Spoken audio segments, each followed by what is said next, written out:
Alioune Sow ma nuyu la dalalaat la. di la sant bu baax a baax kontaan bu bëri. nekk ak yow ci plateau bu yanj bi di Petit Déj. di ziar bu baax le jeune Kangam. son nom va avec sa pertinence. macha allah macha allah di ziar aussi l'autre grand journaliste. Pathé Mbengue. macha allah Pathé ziaral ma vieux Ndoye bu baax a baax le grand pastéfien. qui aime Alioune Sow. ñu ngi koy ziar bu wér damay bàyyi xel aussi ci. am nga tamit également benn fan à Joal Fadiouth. waaw mooy Oustaz Niane. Oustaz Niane fële ci Tilène. voilà ci CM Lamine Senghor. waaw CM Lamine Senghor. voilà CM la dëkk. voilà mooy représentant Moustarchidine wala Moustarchidaty un grand monsieur mooy yor daara foofu ku liggéeyal yoonu jullit. ak yoonu naturellement donc Moustarchidine yi Tidiania. voilà bravo à vous Papa Oustaz lañ koy wax Oustaz Niane ñu ngi lay ziar bu wér kontaan. voilà Koumba Sow aussi maa ngi koy bàyyi xel bu baax a baax dëkk fële ca Thiès. moom waajuru Fadio Faye. ñu ngi lay ziar bu wér et puis aussi maman Ndeye Thiam dëkk fële ca Thiès moom it ñu ngi koy ziar bu wér di ko ñaanal yàlla mu gudd fan. aux côtés de sa famille. voilà et puis mes parents ma maman di ko ziar bu wér Henriette donc du côté de Alfortville en région parisienne et puis mes filles entre autres maman Khady Ba. Khady Seck Khady Ba ca Diamniadio Khady Seck ca Lac Rose et puis naturellement Kiné Ndaw sama yaay ju baax jooju doon yaayu Naba ak Sali waaw yi Naba nag moom mooy doomu Kiné Ndaw moom mooy sama jabaru xarit Dame Thiam mon ami de 30 ans di leen ziar bu wér di kontaan ci yéen di ñaan yàlla sàmm ñu yàlla suturaal ñu yàlla dëgëral suñu cër et bien musal ñu seytaane ak pexeb noonu. d'accord ñu nuyu bu cellule bi ma bokk muy cellule cadette bu Moustarchidine wala Moustarchidaty ak waa cellule féminine ñoom ñëpp ñu ngi leen di nuyu ñu dellu si nag Adjaratou Penda Diallo Gueye Alioune Sow daf ma yóbbante nee na bëgg na la waaye Adja nee na ñu commencé baxon yal na la yàlla xare aljana firdawsi ndeysaan yal na la yàlla xare aljana firdawsi yow mi baxo jërëjëf yàlla na ko suuf oyof si kawam. voilà donc ñu ñëw si actualité bi di Assemblée nationale du Sénégal qui pour le perchoir point d'interrogation à Alioune Sow. Oui c'est vrai y en a qui pensent que qu'on parle beaucoup de on parle en général des gens qui font l'actualité. On n'a pas le choix. fu ñu toll nii cadre principal boo xam ne dañ ci war a def teg suñu viseur au jour d'aujourd'hui c'est l'Assemblée nationale. parce que Assemblée nationale moom moo tey jii nekk en lu ñuy wax je sais plus comment on dit c'est il y a ce qu'on appelle évidemment c'est un terme qui vient d'un professeur Jean Jekel qui parlait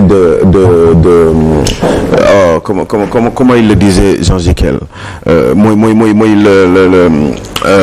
la convergence de majorité ci moom laa ko njëkk déggee. dafa am convergence de majorité ak divergence de majorité. Divergence de majorité c'est quand il y a une cohabitation. maanaam le président de la République et son exécutif ànduñu ak Assemblée nationale bi nga xam ne ñoom ils sont majoritaires là-bas maanaam mu nekk ci cadre cohabitation comme li fi xawoon na jot a am. fan yële passé en 2022 avec cette élection bu gars yi yokkoon de 2 points rek de 2 députés rek boobaa day am une divergence de majorité foofu fii nii nag c'est pas du tout le cas là et je répète Jean Jekel il s'agit d'une convergence de majorité maanaam bërki démb mooy raam il y a pas longtemps quelqu'un koo xam ne donc il est issu justement de la grande coalition Diomaye nekk le leader du PASTEF il a réussi à obtenir une majorité à l'Assemblée nationale donc ça fait que ni c'est une convergence de majorité parce que il est en phase théoriquement avec donc le président de la République qui lui 6 mois avant avait été justement élu président de la République du Sénégal. Ça fait que cette convergence de majorité li koy indi li suite bi moom mooy il faut ñu installer Assemblée nationale et installation boobu li ci ëpp solo moom mooy le président de l'Assemblée nationale. te président de l'Assemblée nationale boobu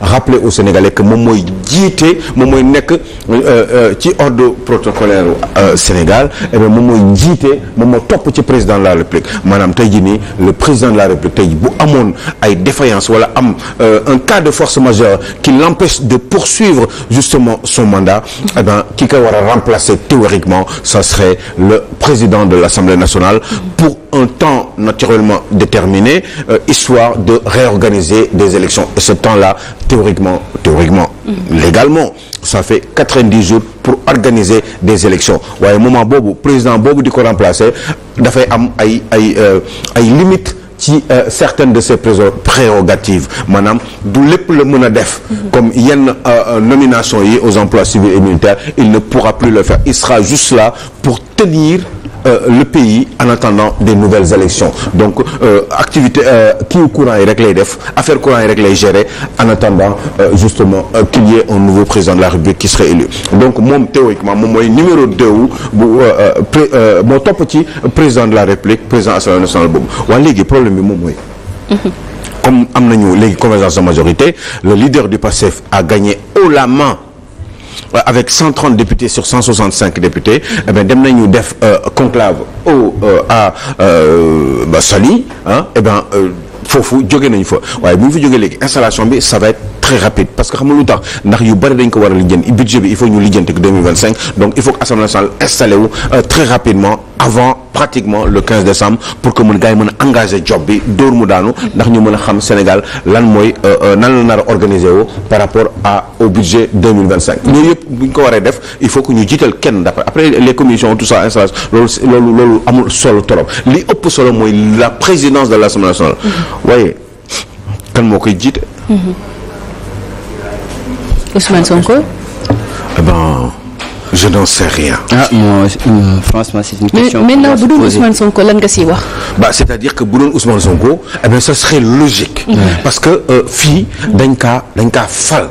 fii président mënalu ko dara. ba ñaari at. waaye quand on est premier ministre te seytaane dafa bari doole. poste nominatif. mais man du ma seytaane de. yaa ko waxal sa bopp seytaane laa wax dafa bari doole. comme seytaane dafa bari doole nag. eh ben te président moom moo yor décret est-ce que wóor na. seytaane nag dafa bari doole. donc est-ce que Ousmane Sonko dem continuer di nekk premier ministre parce que ils se font confiance mutuellement. mais gëwuma ko xam nga lu tax. parce que bu nekk je crois que ne Diomaye du dugg ci yooyu. bés bu caaf xamoon Diomaye ci boppam mooy démissionné. du bëgg toll yegg fenn ak Ousmane Sonko. du fa bëgg a yegg ak moom. bu demee ba malentendu am du ko mës a defal décret sans son aval pour destituer ko. moom Diomaye wax na loolu. oui. bés bu ma demee ba politique. nguur normal jaxase Ousmane Sonko man maay bàyyi. waaw kon jeex na xam nga man lii xaw ma ko woon. si il a bien dit. mais dama xool personnalité nit ki. ak yenn détails yoo xam ne da nga koy am des fois xëy na. foo xam ne loo xam ne du luy feeñ. mais lii nii officiellement dégguma ko woon. bon ci lii luy feeñ nag ci seen i biir des fois mën nga si am ay yoo xam ci yenn jikko yi yenn comportement yi yenn attitude yenn dañuy entre ñoom leur relation donc ça fait que ni loolu moo taxoon sax ma xalaat li ma xalaat ni mais comme il l'a confirmé donc ça veut dire que effectivement mun nañ jàpp loolu. daanaan nga. ndaw. donc du coup léegi donc loolu warul mën a poser trop problème est-ce que Ousmane Sonko ak Diomaye Faye mën nañu def comme li xewoon entre Nicolas Sarkozy et François Fillon nga xam ne moom Sarkozy bi mu nekkee président de la République juróomi at yi mu ko nekk yépp benn premier ministre la ma sa am kenn changé wu c'est extrêmement rare man gisuma loolu dans ci histoire u 5e République en France te Sénégal aussi gisuma ko fi maanaam un président de la République qui reste toog ak son premier ministre pendant jusqu'au terme de son mandat amul histoire u Sénégal amul fi histoire u France benn yoon la ci 5e République te Nicolas Sarkozy moo ko def ak François Fillon maanaam nekk naa président fal naa premier ministre damay liggéey ak moom ba fin ba en général il y a toujours ay quiproquo yu am ci seen diggante wala situation politique bi conjoncture bi font que ni effectivement un premier ministre en général qui est censé être fusible mooy tëb toujours quand il y a un problème dans le pays et ça permet au président de la République d'être à l'aise et de se réorganiser sur le plan gouvernemental. te pour loolu il va naturellement changer de premier ministre à tort ou à raison en entente ou en embrouille moom moo xam donc yooyu au moins il y a un petit risque parce que encore une fois seytaane dafa bari doole te man duma seytaane kon na nga xalaat ni lu ni mel également mën na am fi même hypothèse mën na nekk toog ak moom ba 5 ans yi mais bu boobaa ça veut dire que du am assemblée nationale waaye ça veut dire que aussi bu boobaa il sera toujours sous la coupole entre guillemets de Diomaye ak histoire politique u Sénégal ak adduna bi nu muy fonctionner ak enjeu yi géopolitique mun nañ toog benn jour ñu ne situation bi nii la demee dëkk bi li arrangé président de la République mooy qu'il se débarrasse de Ousmane Sonko. mais rupture lañ oote de peut-être li ñu dundoon fële mën nañ ko bañ a dund fii également. oui mais toujours est-il que ni. adduna kenn du xam. xam nga Covid kenn xamul woon ni mu demee. exactement daf ñu bett. wàññi lu bari ci réew mi. dara mun na xew. ci réew mi. situation boo xam ne xëy na peut-être dañu ne il faut que ñu gën a dëgëral gën a ñoŋal suñu économie bi et ça fekk ni yooyu population bi dañ koy yëg bu boobaa. maanaam subvention Senelec nañ leen bu leen ko defati. seen gouvernement bi changé leen ko parce que loolu mën na nekk. man nag borom xëy laa waxal waxuma yi ñii di cëppi cëppi nii di yooyu mën na nekk. mun nga toll ci benn situation boo xam ne da ngay réorganiser waat sa gouvernement. parce que façon bi ñu la parce que dafa am ñoo xam ne. da nga dépendre ci ñoom dafa am ay orientation yu ñu lay jox te loolu àndul ak forme gouvernement bii taxaw nii léegi ce qui fait que ni xëj na sax il faut que ñu changer ay tête pour que lu ma wax li may wax. li may wax nag boo xam ne xam nañ ko. waxuma ñi xamul nañ jàng waaye yu demee noonu day def en sorte que ni le président des fois mu changer mbir Jacques Chirac bàyyi na Juppé te bëgg ko woon bàyyi. foofu laay waxee. Jacques Chirac président de la République bàyyi na son premier ministre Alain Juppé te bëgg ko woon bàyyi. Jacques Chirac président de la République fal na Nicolas Sarkozy déglu leen bu baax. te bëgg ko woon fal. bàyyi na Juppé te bëgg ko woon bàyyi parce que il disait toujours que c'est le meilleur d'entre nous. Textuellement Jacques Chirac le disait comme ça.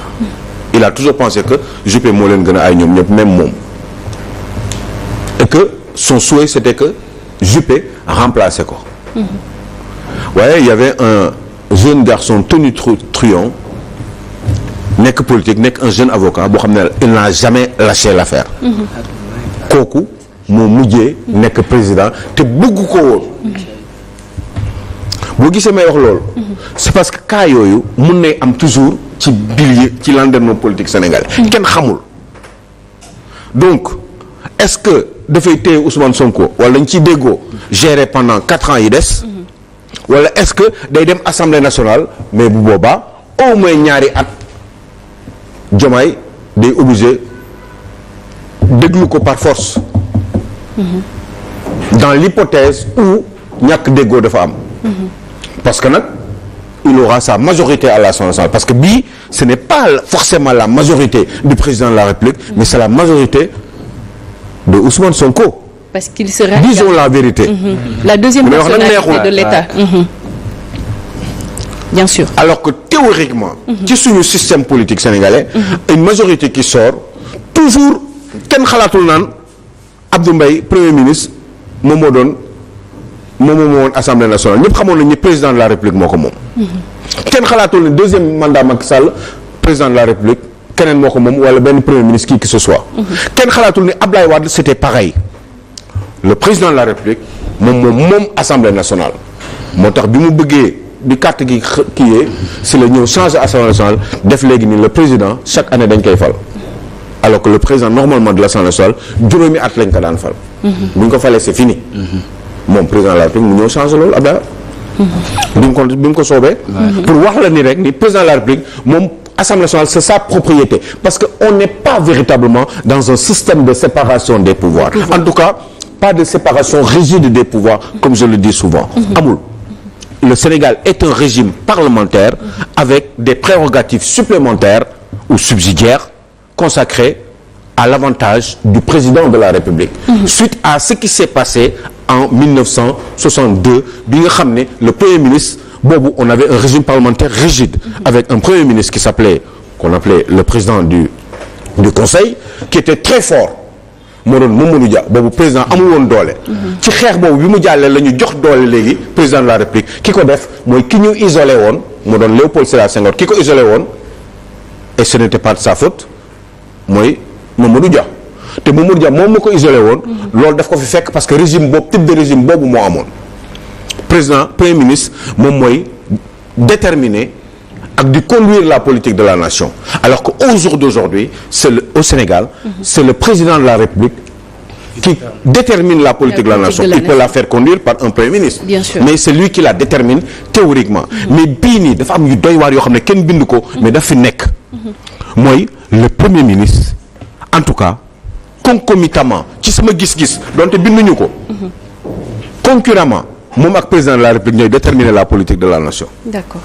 Mais ana lu tax te binduñu ko sans doute c'est lié à la personnalité du premier ministre ki nga xam ne pratiquement ñëpp nee nañu moom moo fal président de la République. ñu dellu si waat salaamaaleykum maaleykum salaam juróom benn weer après mu dóoraat mu daanu am majorité assemblée nationale. kooku ça doit être un premier ministre spécial. Mais ce n'est que sur le plan théorique. Mais ci wàllum institution tout le monde sait que c'est le président de la République qui détermine et conduit de la nation bu ko neexoon sax mu conduire ko comme Macky Sall bi mu dindee poste premier ministre c'est lui qui faisait les deux. Mais ce qui est grave mooy le président de la République il détermine la politique de la nation sans être responsable devant le Parlement. Comment un premier ministre qui ne fait que conduire théoriquement la politique de la nation puisqu'il ne la détermine pas, c'est son patron de président de la République qui le fait. Eh bien, comment ce Premier ministre peut être responsable, lui, devant le Parlement? Mais il est responsable en quoi? Pourtant, kayit yi loolu la wax. Kayit yi bind bi loolu la wax. Le président de la République qui lui détermine la politique n'est pas responsable devant le Parlement, alors que le Parlement est censé voter les lois, faire des propositions et surveiller, si je peux dire, le gouvernement. Surveiller mooy lépp lu gouvernement bi def à sa tête ci kawam au-dessus du premier ministre le président de la République. D'accord. Et donc loolu ça pose un problème donc man boo gisee may waxtaanee dama bëgg ñu xool problème yi am ci système politique sénégalais pour ñu jéem ko dindi. C'est-à-dire yow en fait interrogation bi nga joxe nii j'ai lu le ministre ou bien le professeur Ismaïla Madior Fall qui a fait les mêmes interrogations. C'est-à-dire qui dit exactement que ni li am Sénégal c'est inédit. C'est-à-dire mosuñu woon xalaat ne le chef de l'exécutif politiquement parlant amul benn poids politique boo xamee ne que dañu ko may mu gérer en tout cas comme ni ñu ko waxee donc nañ leen jox assemblée ñu liggéey c'est-à-dire il a posé ce genre de débat pour dire que li am Sénégal c'est inédit li musul am donc Sénégal avec le président de la République te yow xam nga ne en âme et conscience que maanaam yow pratiquement politiquement voilà maîtriser wu lu bari c'est-à-dire dans la dimension politique je veux dire quoi. Je comprends. Comprendre nga. Donc ça rejoint li nga nekk di wax nii. Mais dama bëggoon juste poser une question mooy alors est-ce que dina mën a am impact en tout cas ci gestion dëkk bi du moment qu'ils ont les mêmes objectifs et si entendement ñi def ay analystes politiques ñëpp dañuy wax comme quoi que ñu si bëri bokk Ousmane Sonko mu des ak exécutif bi moom moo gën ci politique réew mi xam nga suñu politique réew du ñun kese dañu xaw a nekk réew yoo xam ne dañu dépendant te dafa am ñoo xam ne te wallaay li may wax ne dëgg la ñu ngi ci àdduna bi dañuy teg seeni des billes ci ay béréb waaye dañ koy def en fonction de leurs intérêts. dañuy miser. te loolu ñuy miser jóguñu pour di perte parce que nag dañu jóg pour defar waaye dañu jóg aussi pour am dara ñoom. léegi nag ñooñu des fois ñii di jiite réew yi dañ leen di sóoraale. et j'ai envie de dire sans choquer par force dañ leen di sóoraale. d'accord par force. ah par force waxuma ak dofi nag. d'accord moom xel yi laay waxal. te ñii di jiite réew mi. xam nañu li may wax dëgg la. d'accord notamment des enjeux géopolitiques. d'accord mu dese ma ñaari ponk bu fekkee ne. donc Ousmane dana dem ak du dem. gëm naa ni bu buggee liberté boppam. parce que nag ku toog ci campagne électorale. nga ne président de la République. ministre yi. l'État étant affailli. ça veut dire que xëy na ëllëg mun nga wax lu gën a grave loolu. parce que situation mooy tax nga wax loolu. wala boo ko waxul aussi. nga xalaat ko. wala. mais yàlla xam est-ce que waxewu ko politiquement parce que wax na ñaari casquette la sol. waaw parce que aussi loolu jar na suul. d'homme politique et de. waaw et de premier ministre. exactement parce que moom mu ne ñaari casquette la sol. tu vois moom premier ministre la en même temps chef de parti la. d'accord est-ce que waxewul en tant que loolu te moom it. waaw léegi bés bu chef de parti bi d'accordul ak président de la République nag qu'est-ce que le premier ministre il fait. je sais pas la réponse. dégg leen ma la tontu leen ma. je sais pas la réponse. bés bu président parti bi laa wax ma répété ko. waaw pour ñu may déglu aussi. d'accordul tul. comme ni mu d'accordé woon keroog ba wax ko ci télé. naan l'État a failli état bi alors que moom mooy premier représentant de l'État au-dessus après le président de la République. mu ne l'État a failli jour boobu xam nga boobu nee na c'est l'homme politique qui a parlé. C'est le président du PASTEF qui a parlé. C'est le candidat qui a parlé. waaye ce même candidat qui a gagné aujourd'hui et qui continue à être président du PASTEF. ëllëg bu d'accordul nan lay def ak ay député. mais am na lu mu waxoon. wala ak président bi. am na lu mu waxoon de te mu dafa ne woon. tout le temps moom président Diomaye yenn saa yi duñ jéegoo ci ay kàddu. mais dañuy waxtaan. ba xool li gën a baax. li amal njëriñu réew mi. ñu trouver accord. waaw léegi ñu ne Samba Ndiaye fal nañ ko. ma jox la beneen exemple. pour terre à terre pour ñu comprendre rek. d'accord Samba Ndiaye fal nañ ko. am na ñoo xam ne d'accorduñu. Ousmane Sonko d'accordul ci fal bi moom it. waaye Diomaye nee na moom da koy bàyyi. nee na moom du ko dindi. waaw bés bu nekkee enjeu yoo xam ne nag c'est géostratégique dégg leen ma bu baax li may wax. bu boobaa qu'est-ce qui se passerait. qui aura le dernier mot. celui qui a l'autorité. dama leen di prévoir rek yàlla bu mu am li may wax ne. je dis que c'est l'entente en fait. mooy kan mooy kiy joxe décret waaye bés bu loolu amoon tey jii nii fekk Ousmane Sonko nekk président assemblée nationale. il sera obligé de se soumettre. mais le président Ousmane mais président du ko mënal dara de. président du ko mënal dara oui. non mais pendant au moins ñaari at. pendant 2 ans. te président il faut que bu boobaa tamit ñaari at yooyu bu dissoudre mu organiser ay élections comme ça a été le cas. mais te bu boobaa tamit xëy na ndax xamoo ndax doole boobu ndax waa ji doole bi mu téye dina ko téye moment boobu ba tey wala boog. L'Assemblée lui sera encore favorable parce que. mais monsieur Sow c'est pas compliqué. est-ce que bu ko neexee foofu di dissoudre Assemblée nationale parce que comme ni mu ko defee nii. ñaari at après. mais monsieur Ousmane Sonko.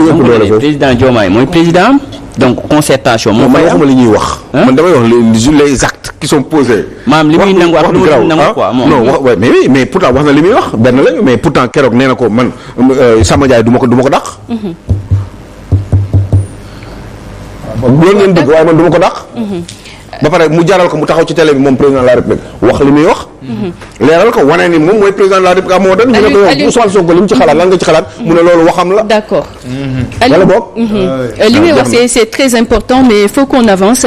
ñu ngi woon ci Assemblée nationale du Sénégal kii pour le perchoir andi nga ci laaj bi andi nga ci réponse bi ñu dem ci deuxième ponk bi di bien mal acquis au Sénégal traque ou pas traque après ces élections législatives anticipées du 17 novembre dernier. eh ben man boo gisee ma ne ma laaj loolu parce que loolu dafa bokkoon lu am solo. man ci sama gis-gisu Sénégal parce que man dama gëm ni. képp koo xam ne da nga jël alal réew mi da nga sacrifier ay doomu aadama. ki ñàkk jalis yow yaa ko teg yow. man pour man. ku jël alal réew mi ki ñàkk médicament bëgg a faju wala ñàkk insuline wala ay bagages yoo xam ne nit ki da koy soxla wala ki war a dem def ay frottis pour son cancer mënu ko def ba toog ci kër gi ba dee wala mu koy négliger parce que xam na ne bu demee dañ koy laaj ordonnance dañ koy jox ay ordonnance du ko jënd mu toog noonu fu mu jaar jëm seeti góor gi ci koñ bi ndax mu jox ko benn butéel mu jëm ko naan xëy na mu espérer ci loolu kooku loolu li ko dal yépp ki jël alal bi moo ko teg man pour man donc traque des biens mal acquis quand on le dit fu ñu ko waxee dama ciy ànd et ça a toujours été comme ça dama parce que dama gëm justice sociale waaye nag waxuma tolloo de justice sociale laa wax ba nit ku nekk am sa minimum boo xam ne nit ki daf ko war a am bu juddoo di lekk ba suur di naan ba màndi di solu di nekk en dignité bu bëggee jabar mu am jabar bu bëggee jëkkër am jëkkër bu feebaree war a mën a faju man dama gëm loolu bu munul nekk ñu réyante ko pour mu nekk ci réew mi liggéey pour loolu mën a nekk waaye non seulement nekkagul waaye ay nit au lieu ñu liggéey ci loolu waaye xaalis bi ñu war a liggéey ci loolu pour loolu mën a nekk ëllëg même ñoom bu ñu fi nekkatul sax ñu ne xaalis boobu ñoom dañ koy jël di ko aakimoo di ci yaataa yu mbay loolu d'accorduma ci donc traque des biens mal acquis je suis tout à fait d'accord léegi nag dama bëgg a xam ndax dina am wala du am parce que man gis naa fi ñoo xam ne man gëm naa ni seen alal dafa bari te liggéeyuñ ko ci réew mi muy milliards yi xool leen li ñu fi wax démb ak bërki dem ay milliardaires yu cooki entre ñoom pour vous dire que ni donc loolu man dafa am solo ci man léegi moo tax ma laajte est-ce que traque bi traque ou pas traque est-ce que traque dina am est-ce que dañ dem seeti ñi am alal ne leen seen alal foo leen ko jëlee est-ce que dañ dem seeti ñi nga xam ne dañu bari xaalis ci réew mi du ñu fay ay impôts te chaque jour nga gis ay mbir di taxaw ñooñu wax dëgg yàlla war nañu leen xaar di leen sóoraale ñu fexe ba pare buñ ci surveiller ñoom ñëpp après ku si nekk ñuy xool ndax yaa ngi fay ay impôt at bu nekk. loolu wax dëgg yàlla ku ko def cim réew bu ndóol. boo góorgóorloo ngeen am tuuti jom ngeen góorgóorlu lépp loo leen ko am ngeen bokk population ci seen bopp ñooy am envie di fay ay impôt ñu ndaw ñi laa wax de. ndax ku ñëw bëgg a joxe 1000 francs bëgg leen jox 1000 francs cotisé pour yéen nga pour seen caution pour ngeen dem élection législative. kooku boo leen doxalee yenn façon doxalin yi. ñoom ñeme nañu continuer di fay ay impôts. ñu ñëw si ponk bi nga xamante ne moom moo mujj di Sénégal deal au sommet entre de faux champions. On nous dit des champions il faut créer des champions il faut créer des chefs d'entreprise. mais chefs d'entreprise là lan la ñu jëriñ. des gens qui sont des milliardaires ñuy jubbe wax ay coow diw amel na ma 10 milliards diw amel na ma 15 milliards. di cooke entre ñoom ba mbir mi génn ci biti. mais des fois da ngeen di ñaan lii di xaw parce que day tax ñu xam. parce que lii bu xewul. kenn du xam li xew ci biir. kenn du xam gaay li ñuy def. te lii nag moo daaneel Sénégal. donc il faut que nos champions ñiy wax champion en parce que pour man ce ne sont pas des champions. je reste persuadé que Bill Gates paye ses impôts. je reste persuadé que Jeff Bezos paye ses impôts. je reste persuadé que Bernard Arnault paye ses impôts. je reste persuadé que François Pinault paye ses impôts. entre autres ci adduna bi ces milliardaires qui sont là le Mark Zuckerberg ils payent tous leurs impôts mais ñun nos champions là ils payent combien j'ai envie de dire aujourd'hui ex-patron d'entreprise au Sénégal parce que bëgguma tur ñaata nga fay daaw duñu fay impôt dañuy dil et puis dafa dem ba dafa mel ni loolu tabou la en fait tabou la quoi duñu fay impôt au Sénégal les gens qui ont de l'argent ne payent pas des impôts nee naa la kii côté point E bi fi VDN bi commencé. université ba fi VDN bi jeexee boo xoolee foofu am na 1000 milliards yoo fa mën a génn Ousmane Sonko 1000 milliards am na foofu. foofu 1000 milliards yu leer la. ci ñaari at nga génne fa 1000 milliards parce que li fa nekk rek ci ay bagages ci ay immeubles ci ay bâtiments ci xaalis ci ay suuf. bu ñu organiser woo dinañ mën a génnee foofu 1000 milliards. maanaam loolu. te xam ngeen li may wax dëgg la. mun ngeen fa génne alal bu dul jeex parce que il suffit juste de les surveiller. ñuy liggéey normalement ngeen mettre leen ci ay conditions patron yi waaye bu at bi deewee ñuy fay ay impôts ñuy def des vraies déclarations des bonnes déclarations yoo xam ne leen di surveiller leen teg bët ñu bañ a nekk en complicité avec la haute administration fiscale parce que ñoom tamit il faut ñu am ay milliards parce que Sénégal boo gisee fonctionnaire di am ay milliards. c'est parce que deal bi foofu la nekk entre hommes d'affaires yi. ak ñenn ñi nga xam ne dañoo am ay positions de facilité de signature. maanaam seen signature rek 1 milliard la. maa ngi xool ba mu neex ma Pathé ma ne la non Pathé yow gëm naa ni non yow normalement 50 milliards nga war a fay mais dinaa la ko defal 5 wala 10 waaye yow après il faut nga sànni ma beneen 10. bu ma ci amee 100. bu ma ci amee 100 par an. loolu moo tax may gaaw a tabax kër. loolu moo tax may gaaw a am tool. ñoom ñëpp xool leen. ay tool ay suuf. lépp lañ doon séddoo. ñoom ñooy séddoo mbir yi ci seen biir. Ousmane Sonko bu mu ñëwee lan la wax yàlla rek a tax may wax man ñoom ñëpp laa yemale. non syndicat bi léegi dañuy xeex ba léegi.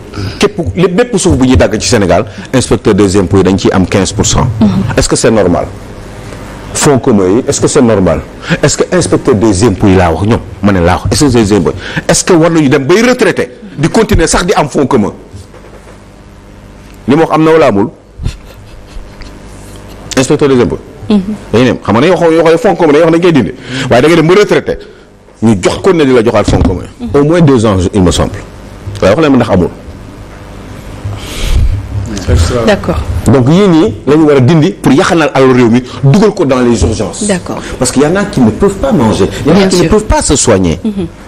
y en a qui ne sont pas dans l'école am koo xam ne dox rek ñàkk dox 5 kilomètres rek amul ndekki rek moo tax dematul école alors que talent la. alors que kooku mën na nekk président de la République. D'accord. abri provisoire am nañu. bien sûr. ana lekkukaay yi.